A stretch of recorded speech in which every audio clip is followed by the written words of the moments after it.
చేపలు అయితే తెచ్చుకున్నాను. పులుసు అయితే తయారు చేస్తాను. ముందుగా నీట్గా కడుక్కొని నీచు వాసన లేకుండా శుభ్రపరచుకుంటాను. ఫస్ట్ నీచంతా క్లీన్ చేసుకున్న తర్వాత ఇంకా బాగా తెల్లగా మెల్లమెల్ల మెరుస్తాయి. ఇలాగైనా ఖచ్చితంగా కడగండి, నీట్గా ఉంటాయి.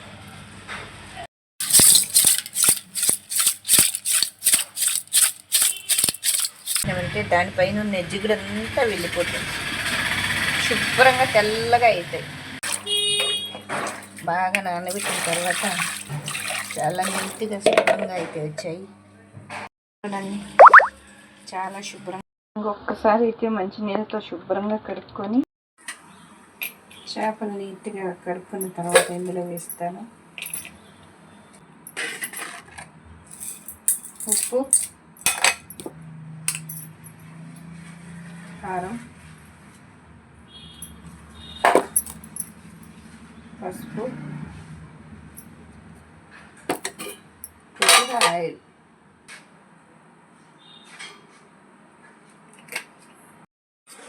ఇలా కలుపుకొని పక్కన పెట్టుకోవాలి ఒక 1/2 అవర్.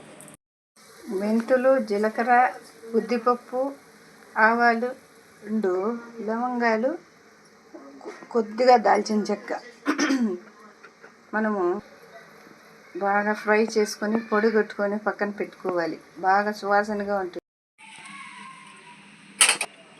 మట్టి కుండలో చేస్తాను చేపల కూర ఈరోజు.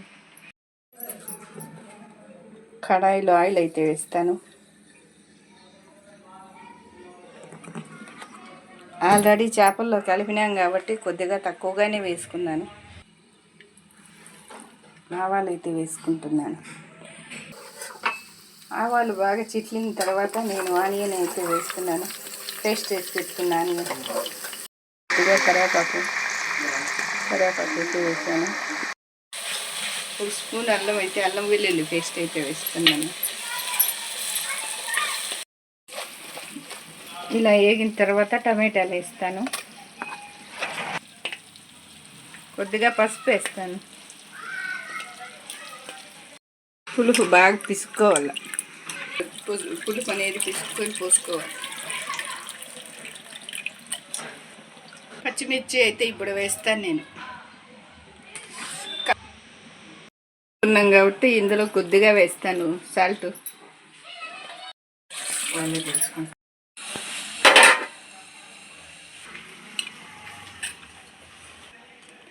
ఇందులో ఫిష్ అయితే వేసేస్తాము.